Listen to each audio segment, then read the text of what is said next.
A slight risk across the Susquehanna Valley for severe weather today. We'll time it out.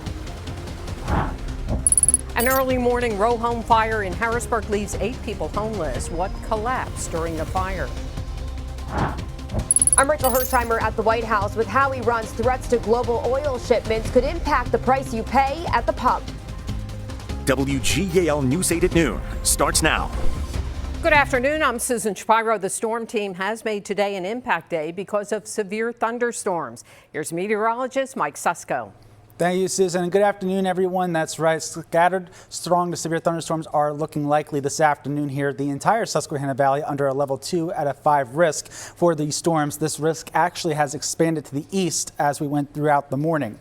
Here's a look at the current radar. The rain you see right now is not severe, and it's not expected to be severe as we go through the next hour or two. However, as we zoom out, you can see that there's drier air to the south and west. That's going to allow the atmosphere to recharge, so to speak, and before storms develop later this afternoon and evening, and that's the round we need to pay attention to. You can already see some warnings there in Ohio where the stronger storms are. Carlisle right now in Cumberland County got light rain, but again, that is not severe. Temperatures are in the 60s across the Susquehanna Valley, 60 in Harrisburg, 69 though in York and Lancaster, and 68 in Chambersburg and Gettysburg. Your 12-hour forecast showing that we will start to see those storms develop as we head into the afternoon and evening hours. Temperatures are expected to get close to 70 degrees as we go throughout the afternoon here.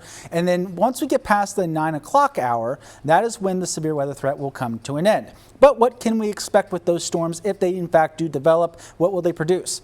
Damaging wind gusts will be the main concern, and then followed by large hail, and we can't rule out isolated tornadoes either. So all hazards are on the table. The only one that's not really is flash flooding, as the storms thankfully will be moving pretty quickly. But nonetheless, make sure you have a way to get those alerts today should they be issued for your area. We'll talk more about this risk, Susan, and what you can expect for the weekend coming up in a little bit.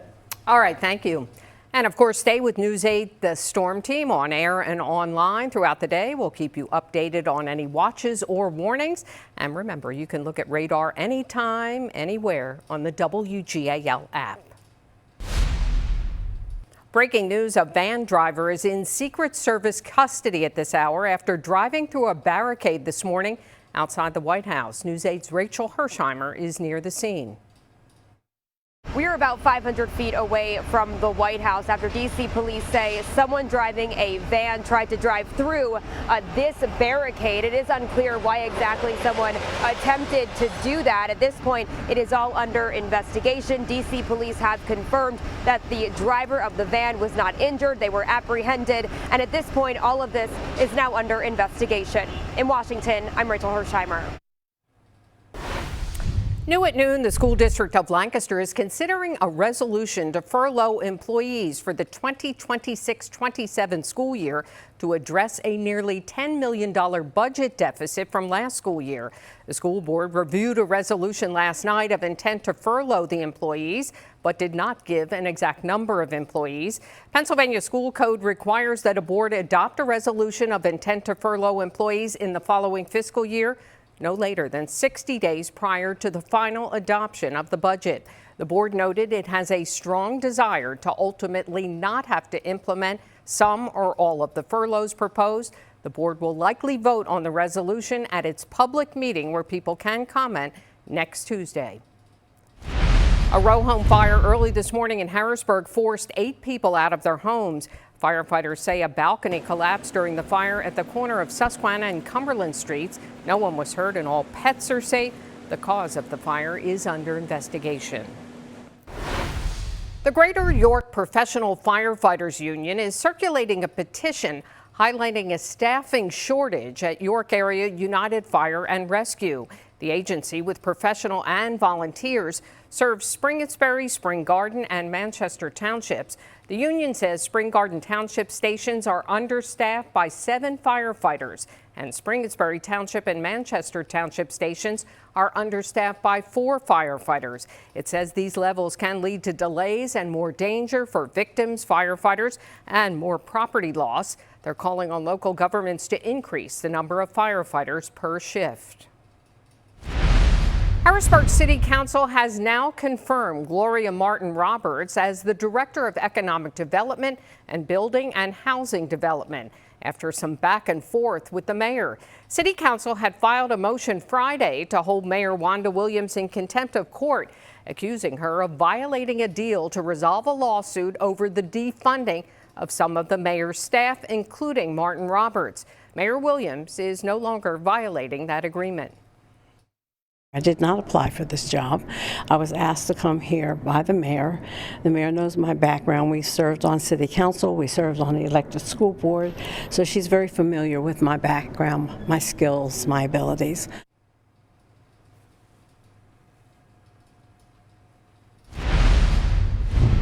Police and first responders escorted Corporal Timothy O'Connor's body to a funeral home in Westchester, where it is now lying. The state trooper was shot and killed Sunday during a traffic stop in Chester County. Those who knew him say he made a difference in children's lives through the State Police Camp Cadet program. Joshua Cucci, who had the corporal as his cabin leader in 2024, says he taught him life lessons. I got told the news and it really just broke me. Because nobody deserves that. He always made sure that at the camp, if anyone was struggling, he would slow down, make sure you understand before they continued. And I believe that wholeheartedly. Camp Cadet and Corporal O'Connor set Joshua up for success to be able to then take what he learned and then serve his own community. Corporal O'Connor's funeral is set for next Wednesday, March 18th at 11 o'clock at St. Joseph's Church in Downingtown. The Milton S. Hershey Medical Center in Dauphin County held a Light Up the Night procession last night featuring a car decorated in honor of Corporal O'Connor. It was among 100 vehicles representing more than 65 organizations that drove past the Children's Hospital. It was to help bring smiles to patients and their families. Natasha Hera, whose son is a patient, says she feels the love. It makes me feel warm inside, that knowing that the people that are out here to serve and protect us come and help the less fortunate when they're down on their luck. The founder of the nonprofit that helped put the procession together says some of the trucks involved traveled more than 150 miles for the event. PennDOT will spend $89 million on 12 new electric vehicle charging stations along major highways. 3 chargers will be in Lancaster County, at the Sheets at exit 26 of Route 283, at Sheets on Route 222 in Willow Street, and at Wawa on Route 222 in Lancaster, and at the Onvo Travel Plaza in Duncannon, Perry County. The timeline for the installation of the chargers has not been released. The state average for gas is $3.66 a gallon, up 2 cents overnight and up 54 cents since the start of the war. Mifflin County still has the highest price at $3.78 a gallon. Cumberland and York counties are also higher than the state average. The lowest average price is in Franklin County at $3.56 a gallon. As gas prices climb, the Trump administration is turning attention to protecting oil shipments from Iranian missiles. The U.S. military said Tuesday was the biggest day of strikes in Iran yet. News 8 Washington correspondent Rachel Hersheimer has the latest. The spike in oil prices is rocking financial markets worldwide, and that's because there is concern that the war could block the flow of oil and natural gas for a lengthy period of time. There's concern Iran could start mining the Strait of Hormuz, the narrow waterway off its coast where about a fifth of the world's oil passes. Even though President Donald Trump said there are no reports of that happening yet, the U.S. military destroyed more than a dozen mine-laying Iranian vessels on Tuesday that could lay bombs in the path ships travel. The president also ramped up threats, saying if Iran placed mines and they are not removed, quote, the military consequences to Iran will be at a level never seen before. Some analysts warn oil prices will go much higher if the Strait of Hormuz remains mostly closed, which would increase gas prices in the U.S. even further. According to AAA, today the national average for a gallon is $3.58. The White House insists the price hike is temporary. The recent increase in oil and gas prices is temporary, and this operation will result in lower gas prices in the long term. Once the national security objectives of Operation Epic Fury are fully achieved, Americans will see oil and gas prices drop rapidly, potentially even lower than they were prior to the start of the operation. Today, the G7 leaders from the 7 world's biggest economies will be meeting to discuss the ongoing economic consequences of the war in the Middle East. At the White House, I'm Rachel Hersheimer. New at noon, inflation stayed elevated last month as gas prices rose. The Labor Department says consumer prices rose 2.4% in February compared with a year earlier.